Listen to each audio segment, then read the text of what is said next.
Hello guys, it's Temi. Welcome back to our channel, and today we are doing something a little different. I came across a really spooky, scary story. Well, it's not really scary, but it's a really cool story a couple of days ago, and I really wanted to share it with you guys. I think it's really incredible. So if you're into time travel or glitch in the matrix kind of things that are intriguing and they don't have a definite end, you might want to stick around because this story will really take you through the ringer and test your belief in what is real. If these stories are true, they could potentially be proof that glitches exist in our reality.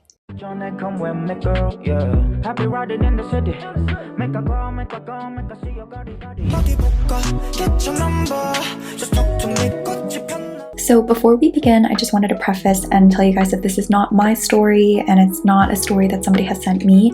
I came across this story on TikTok. I think her TikTok is Ashley Inc.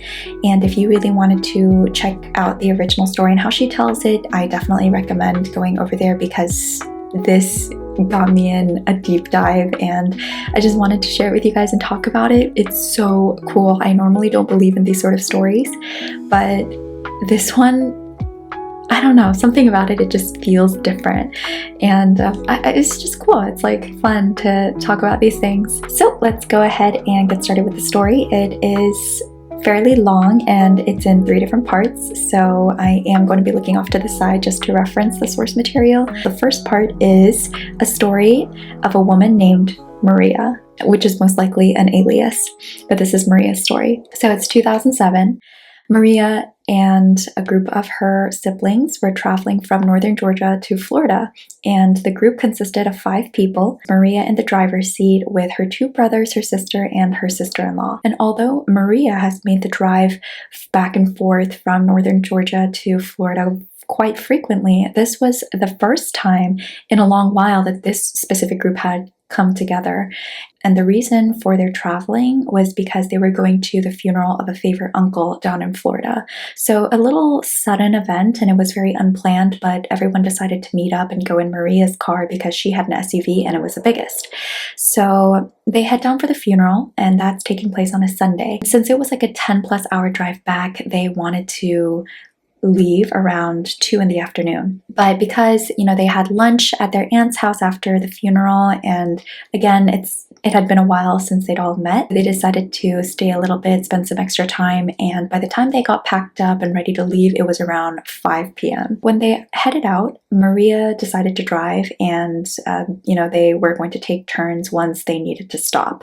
On the way up, they're having a really nice time together. They're laughing and sharing jokes because they hadn't seen each other in a while, and it's under unfortunate circumstances that they met, but they're really trying to make the most of the situation. She's been driving for about 5 hours now, and it's completely dark out. Of course, what happens on a road trip? Somebody needs to go pee. And that somebody happened to be Maria.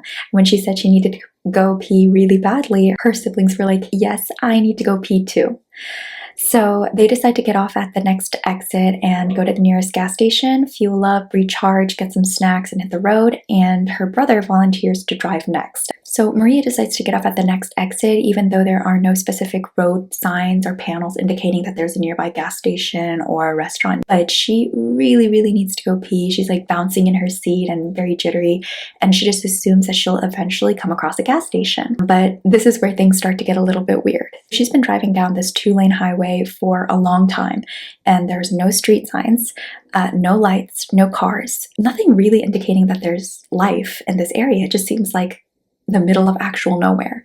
But she keeps driving, and she finally sees lights in the distance, and it's the lights of a gas station. So she pulls in and books it to the restroom without really registering anything because she really has to go. So she pees, she comes out of the restroom, and she finds her siblings standing outside of the bathroom door, and they all have like a weird look on their faces. But her sister goes in to use the restroom, and nobody's saying anything. It's at this point that Maria is taking a look around, taking in her surroundings, and that's when she really feels like something is off about this place. She describes the gas station as having a single fluorescent light hanging from the ceiling. I'm imagining like a yellowish, greenish sort of haze that flickers every so often. And so she turns to comment this to her brother, especially about the creepy feeling that she is starting to get, when she notices that he is staring at the man behind the counter. And the man behind the counter is just standing there, not moving, not blinking, not talking, to the point where Maria notes that it doesn't even look like his chest is moving up and down. But she gives the benefit of the doubt and she's like, oh, we're too far, we didn't notice. But she does state that he's just staring at them. She describes the man as having a long, white, scraggly beard, balding, wearing a pair of overalls with a white shirt underneath.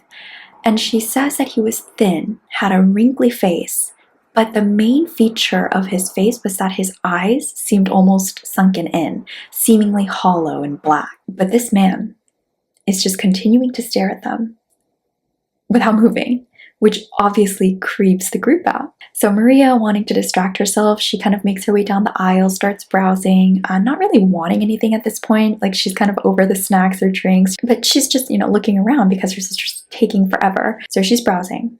And that's when she takes a closer look and realizes that all the expiration dates have passed on the displayed items.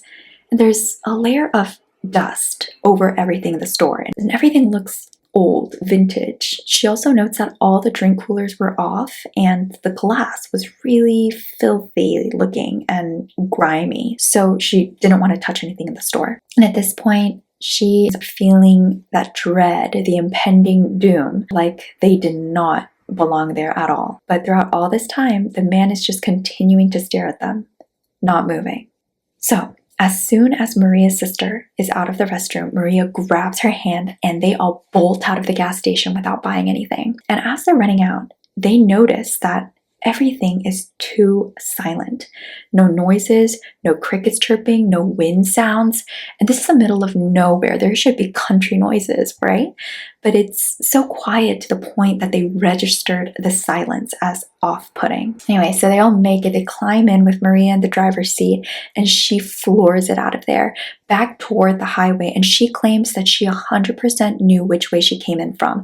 She's made the trip from Georgia to Florida and back like a million times, so even if they didn't have GPS or like Apple Maps or anything reliable on her phone, she absolutely knew which direction to go.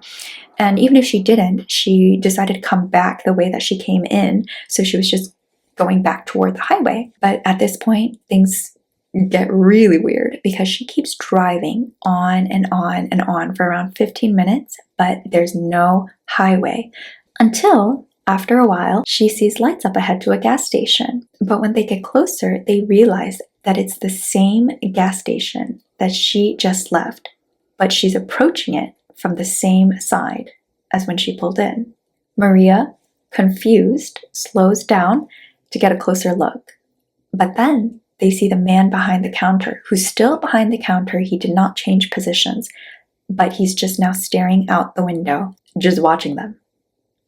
Maria obviously peels out of there again so fast, and it's fast enough to feel like they describe it as almost 100 miles per hour, but it's also fast enough to leave burned tire marks on the ground. Everyone's freaking out at this point, but Maria isn't like a diehard believer of the supernatural. She's thinking, surely there's an explanation. Maybe I missed like a fork in the road. We're all tired after, to be honest, a weird day. So maybe I missed something or made a wrong turn. So this time she's paying a lot more closer attention to see if she missed anything on the road. She keeps driving. She didn't see any other roads, no other signs, never turn around.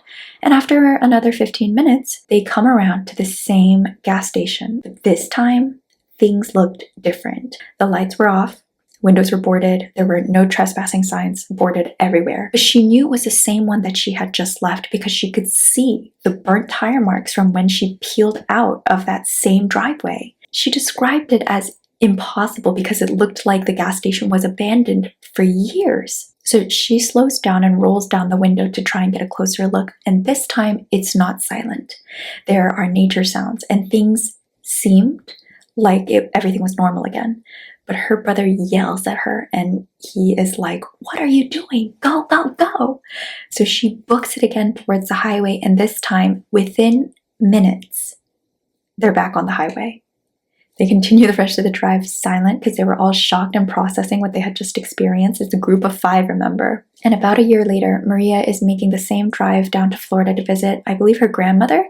And on the way up, she tries to find the gas station again, but she can't find it, much less the exit that she took. She's tried to look a couple of more times since that night, but she's had zero luck finding the gas station or the exit that they all took back in 2007. Apparently, her family still talks about it, so it happened to multiple people at the same time, and they're still looking for answers to this day. So that's the end of Maria's story. In the comment section of that video, there are people who have insightful theories about time or jumping timelines, something that they were avoiding an accident, so they were kind of blimped and placed a little bit out of the loop so that they could find their place back in the timeline.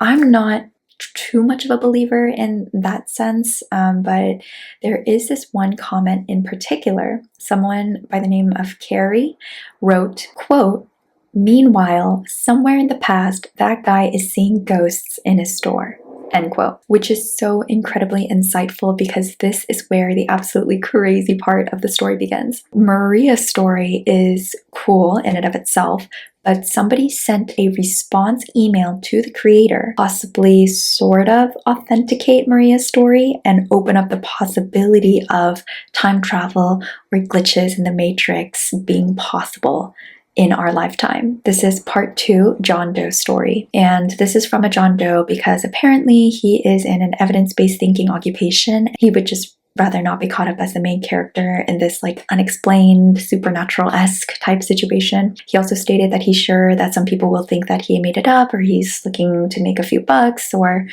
looking for clout. But he promises this happened to him, and he believes his father is the man behind the counter from Maria's story. Crazy, right? So John was a little hesitant to share the story at first, but after a little bit of liquid courage, he decided to share the story in the end. John's father told him and his sister, who is now deceased, a story when they were younger, and it is eerily similar to Maria's glitch in the Matrix story. So let's begin. John's father, we're going to call him Dave, was born in 1942 around Lexington, Kentucky. John describes Dave as a man of pride over all else, but he relocated to Georgia, where he spent the most of his teenage life. Dave served in the Vietnam War as a track vehicle mechanic, MOS 63C in the Army, but he was medically discharged in 1966 due to a back injury. When he returned home, he married John's mother and had John's sister in 1967 and John in 1971. So when John was born, Dave struggled with severe substance addiction, possibly from a cocktail of medications prescribed to war veterans, which was common at the time. Dave also apparently had issues with alcohol, so the family would separate for a bit before getting back together on and off throughout John's childhood. Dave was often unemployed for long stretches of time, but when he would clean up his act, he would work at mom and pop mechanic shops. And during the time of this particular story, Dave was employed working nights at a gas station owned by his friend, and it was also attached to an old body shop that was mostly non-functional. I think John describes that the plan was to try and get Dave to work at the mechanic shop if business was ever booming again. So the specific year is 1984. And this is when John was 13. He remembers this because he and his sister had gone to see Karate Kid, and on the way home, they were talking about time travelers. So that night, John, his sister, and his sister's friend were hanging out when his father, Dave, came back home much earlier than normal. But when he did come in, John remembers that his father and mother were arguing, and John couldn't hear much, but at one point the mom came and shut the door to the room that the kids were in. So although he couldn't pick up a lot of the fight, he did state that his father was frantic and yelling about time traveling. And he had a few cases where he relapsed. He would clean up his act and then come back again. So at this point, I guess John's mom had enough and Dave was packing a bag to leave. But before he left, Dave appeared in the hallway and he told the kids that he, quote, saw an effing ghost tonight. 5 of them. Ghosts from the future, end quote. But the kids didn't really believe him due to his history with substances and the fact that he never really seemed to stay sober for too long. So the dad stated, "You don't believe me, I can prove it. There's effing tire marks where they left it. I'll show you," end quote. But Dave quickly gave up after he soon realized that, tire marks really couldn't prove anything specific. But he did add that, quote, "The car is from the future too.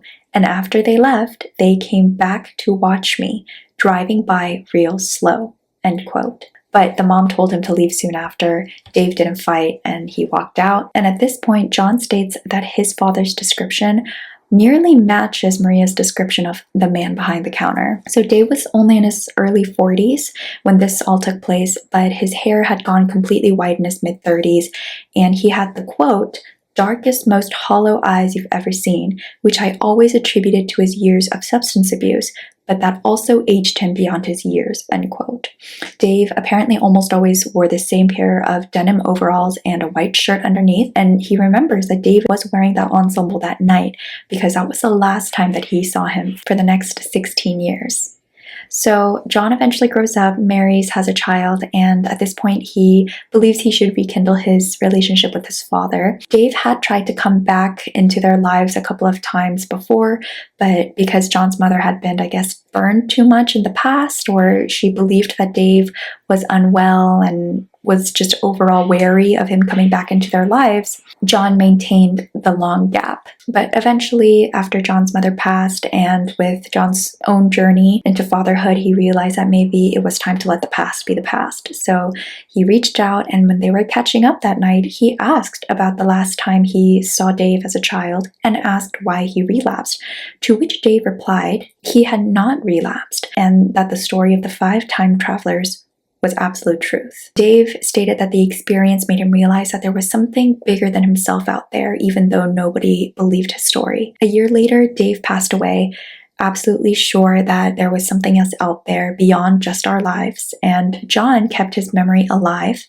by sharing the story to his daughters, and he just believed it to be one of the few stories that he had about his father. But one of his daughters, who still lives at home with John and his wife, saw the original creator's video recently about Maria's glitch in the Matrix story and showed it to John because it reminded her of her grandfather's story, and he could not believe what he was hearing from the video because even his daughter wasn't aware of some of the specific details that Maria mentioned in his story, like the clothes that Dave wore or what he looked like at the time, which was the unkempt hair, scraggly beard, thin skeletal build. John stated that no one could possibly know the extent of details that Maria did unless they had experienced it firsthand. John then follows up with the fact that his father was an addict and he very well could have been hallucinating at the time, but he does wish that he asked more questions before he passed. After that, he states that the gas station's address was just south of Valdosta on road off of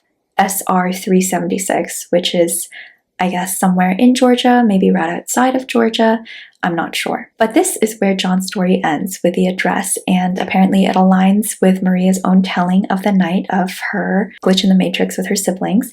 I just think it's incredible that these stories even exist, but what's more incredible is that there is an update to the situation with somebody else's experience with a gas station in that area. So I'm just going to be reading this because I'm not as familiar with the story, but somebody else emailed the creator and stated that she was in disbelief when she heard Maria and John Doe's story. She sent it to her ex-husband immediately because they claim they know that exact gas station and that they've been there.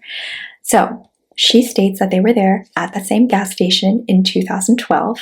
She, let's call her Sarah, and her now ex-husband were newlyweds going on their honeymoon. They were kids, they were broke, and I think they had met or they worked at the same restaurant, so they didn't have too much money to be spending on their honeymoon, but they still wanted to make it special, so they decided to go on a road trip. They drove from Nashville, Tennessee to Atlanta, Georgia.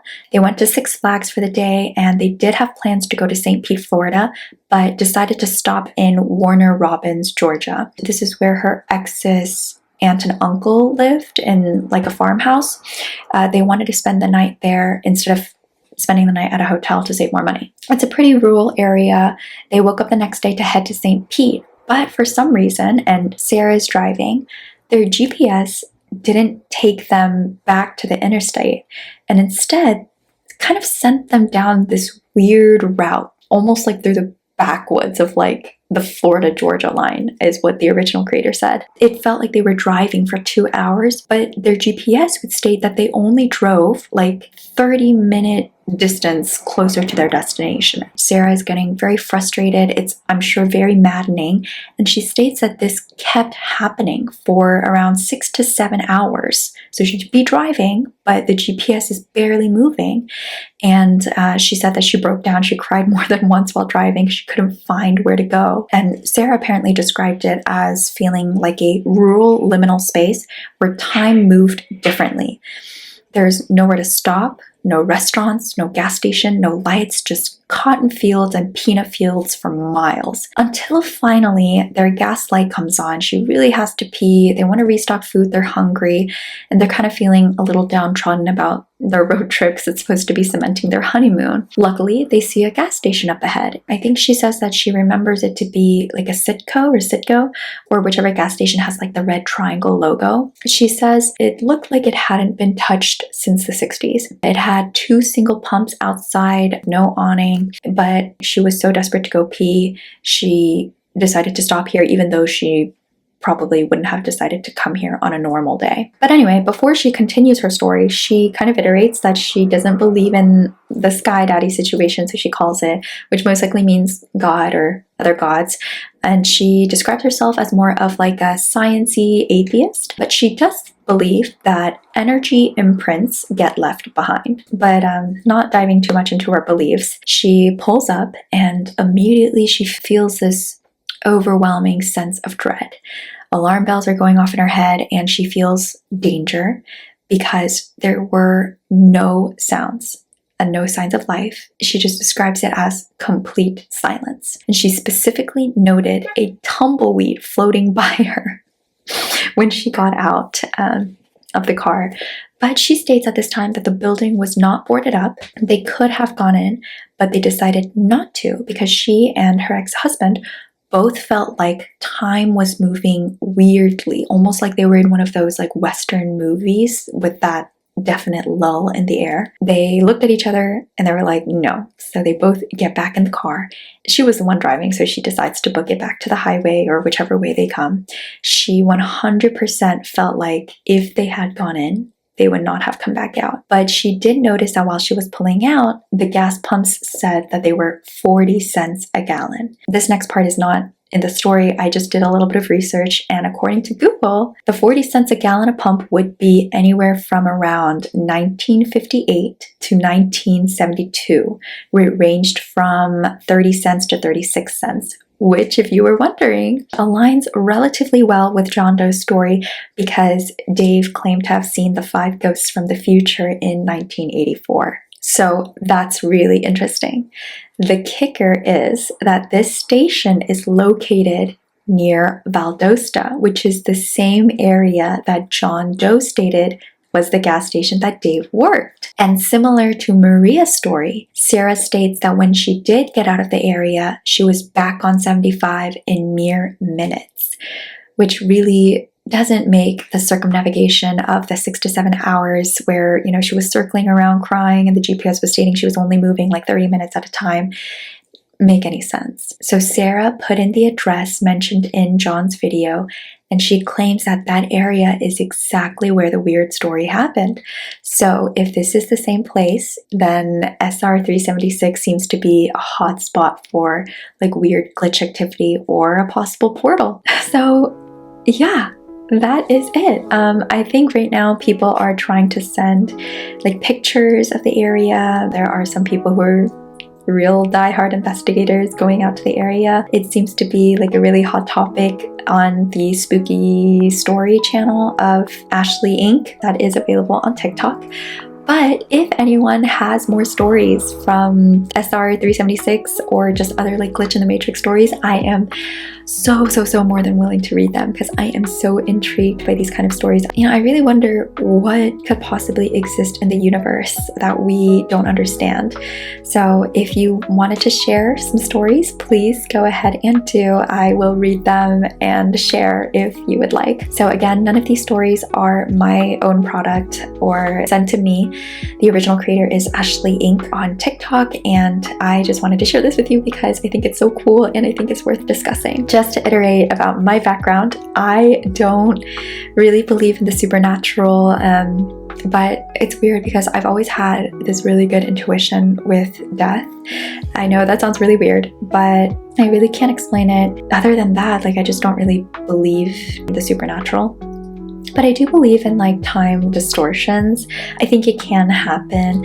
I do think that space and time are really malleable. I remember coming across this one person who stated that like concepts learned in physics are all pieces of a greater puzzle that we as humans simply can't understand because we are not dimensionally complex enough to see the biggest picture. But we're figuring it out one element at a time, and we're piecing it together the best we can. And I think that is so intriguing. I think to explain time distortions very rudimentarily, I like to think of a beam of light that curves. So obviously you have a shorter side and a longer side, and one would think that the particles on the longer side would have to travel faster, or the particles on the shorter side would have to travel slower in order for the beam to meet the endpoint at the same time. But we know that the speed of light is constant at 3.0 times 10 to the 8 meters per second, right? So if speed is constant, and we know the speed formula, which is equal to distance divided by time, if the difference changes in order to keep the ratio, time must change.